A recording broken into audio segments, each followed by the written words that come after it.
Hello and welcome. In this video, we are going to take another look at our P7 or P7 practice. This is the current version of the practice that focuses on a small business or kiosk inventory, allows for us to simply read in the contents of our products.csv file, ultimately do something to it, and then export those results.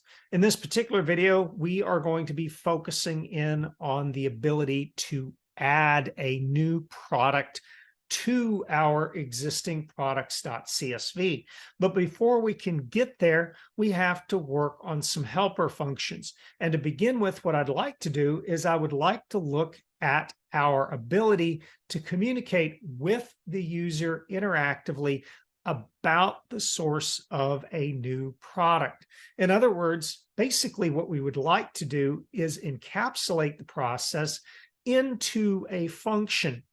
Now, this video assumes a number of things that you've been following along with the earlier iterations of this project, and that you have gotten the functions that we're going to be using or potentially using in future videos already written, and have worked a little bit on the triaging rather of the command line arguments. I'm going to focus solely in on this get product interactively function, with the idea being that unlike in earlier videos where we had a combination of our printfs and scanfs in our main, which kind of caused it to get a little cluttered, in this case, what I want to do is I simply want to wrap this inside of a function. And the goal here is that if we are happy with what the user has entered in, we simply update this destination structure, and then that can be used then in later videos and in later portions of our application. And so to begin with, what I want to do is I want to simply copy our function prototype, and let's go down here to the bottom of our code, and we simply want to turn this function now, or rather this prototype, into a function stub. And I'm going to take just a second to quickly remind us of the things that we also need to provide here in our comment block: our name, our description, and then any arguments that must be passed to and from our function. And again, to keep this simple, I'm just going to use the name of our function as the name here.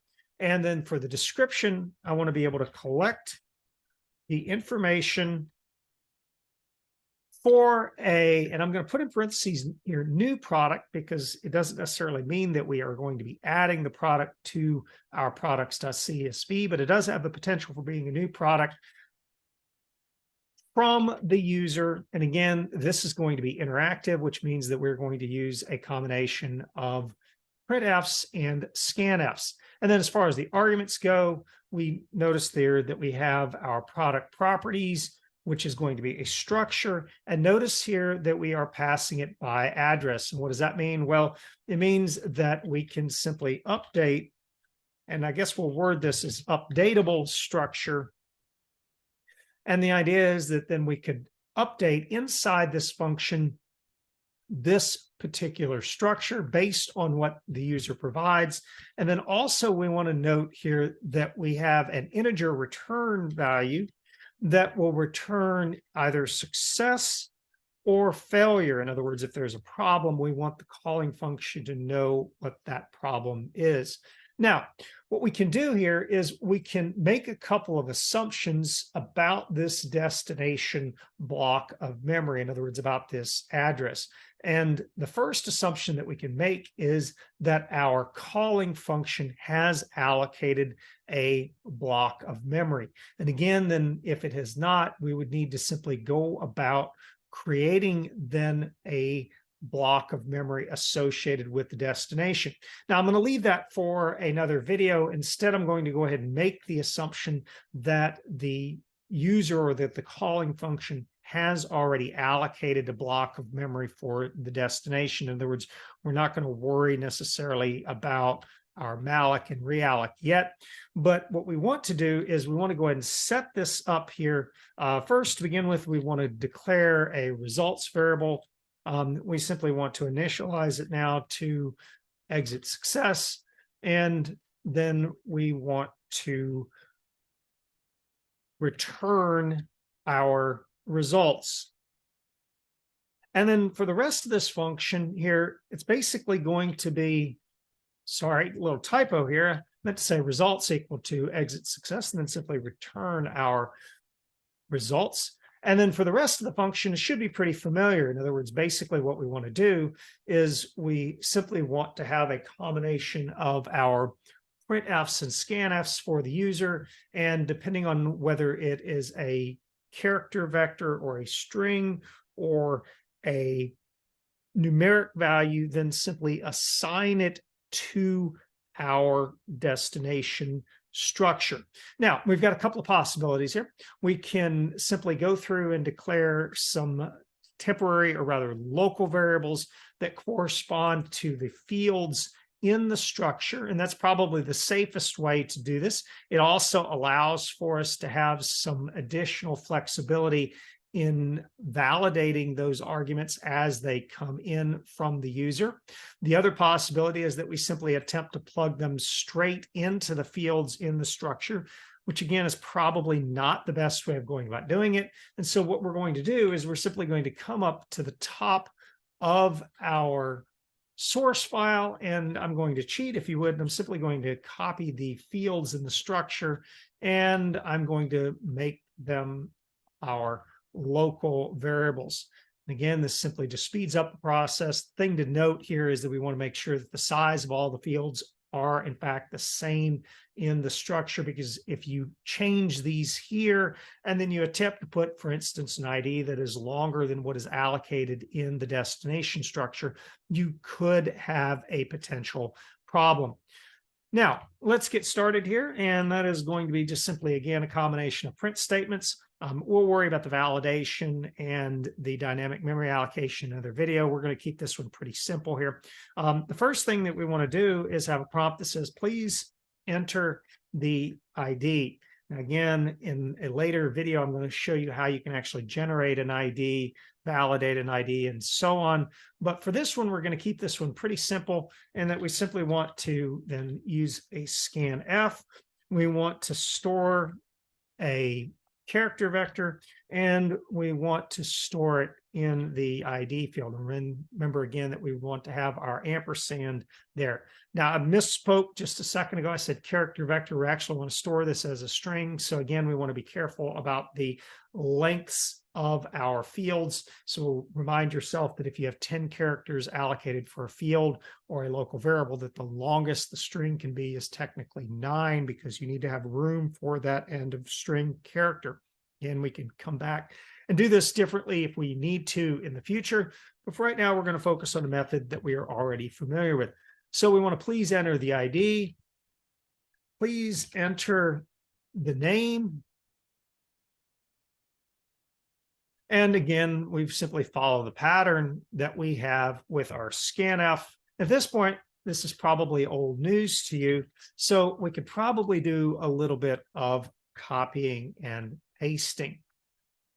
And we have our name, our type, and since right now we're not doing much enforcement on our type, we're going to allow for the user to enter in the type without prompting them or checking them even, or even giving them some suggestions. Again, we've got lots and lots of room for improvement here. I want to continue with this with the description. And again, just make sure that the prompt matches then the variable name that you're attempting to store these values in. And another thing to point out is that technically, if you wanted to, you could leverage the size of function in the prompt to indicate to the user what the maximum length is. And that would probably be a decent thing for us to go back and do real quick. But let's go ahead and do these numeric values after our description. We say, please enter the price. And then in this case, it's not going to be a %s, but since it is a double, we will use our %lf. Again, we can refine this later on. We want to store that in our price. And then lastly, we have our quantity. And again, since our quantity is going to be an integer, we can simply change the data type in our format spec, change the quantity variable, and then also change it in the prompt.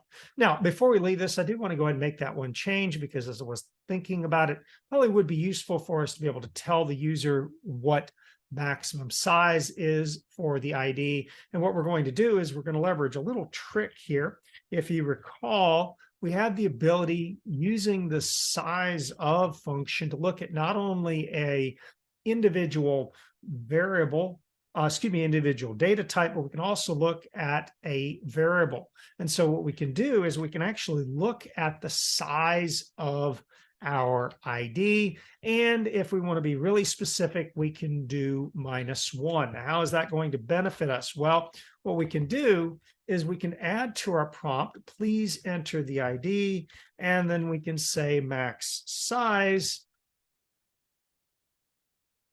of, and then a %D. And then what we can do for that placeholder is we could simply just put the formula in for the size of ID, and in this case, -1. And then if we decide to grow the size of the ID, well, our prompt does not need any editing. Again, I'm going to simply borrow this code. I'm going to do a little bit of copying and pasting here. We can follow this up for the name. Again, we would simply just change our field that we wish to measure the size of. I think I've missed my quotes here. There we go. Didn't quite get that copy and paste right. Let me be a little more careful here. So with our type, we can do the same thing. And then lastly, with our description, and again, this is just a nice feature enhancement. And fundamentally, this is kind of the purpose behind this particular project is don't really have necessarily a set plan for this series. It's more of that as we go along and we see things that could improve our executable or our application, let's do it. So at this point, before we go any further, I've done a bit of copy and pasting, and I also forgot to change my ID to my description. Let's go ahead and build it. Let's make sure that we don't have any mistakes. Now, again, I haven't really done anything yet. In other words, all I've done is I prompted the user and then used a bunch of scanfs, which is really not all that interesting. At this point, then, what I want to do is I want to go ahead and leverage then our destination structure.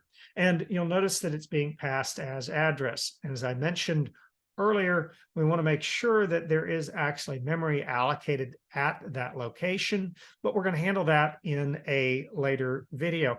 So what I want to do, though, is I do want to now take these individual fields and I want to plug them, or rather these individual variables, and I want to plug them into the appropriate field in my structure.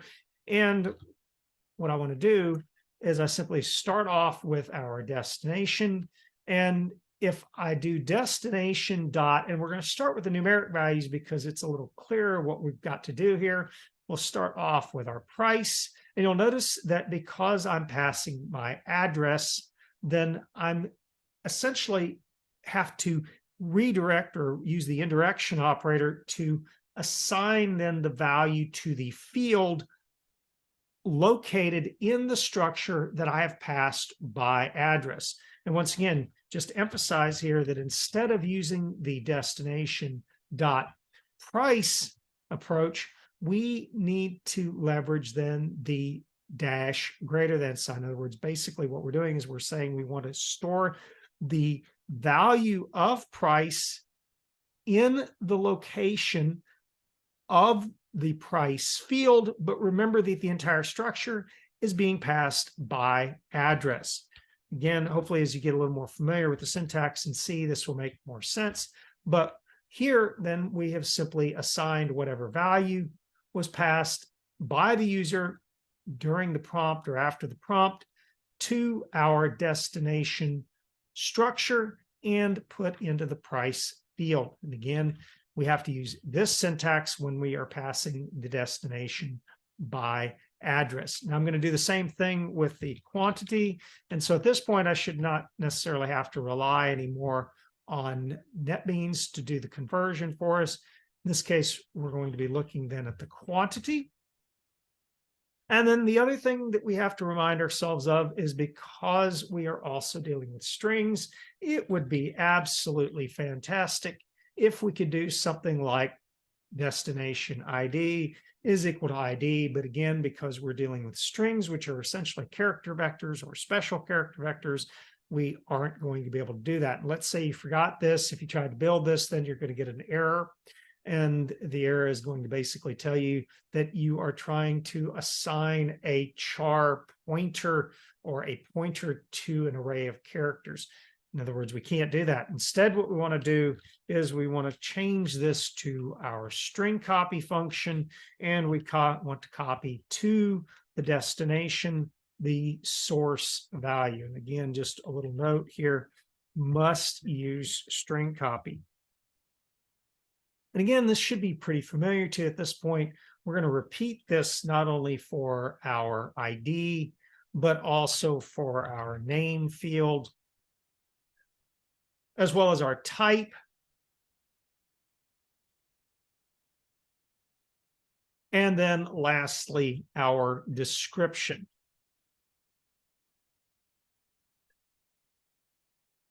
Now, as I've said earlier in this video, I'm not actually going to test this function. We'll integrate this in a little while. That is that we're going to, again, sort of have these building blocks that we're going to use in multiple places in our code. And for right now, what we want to do is focus in on these little helpers. I'm also going to come back and validate this in a later video as well. But what we want to do is get our first pass, if you would, at these functions. So we'll go ahead and stop here. Hopefully you found this video useful. And as always, if you have any questions, comments, or concerns, don't hesitate to reach out to me. And thank you for watching.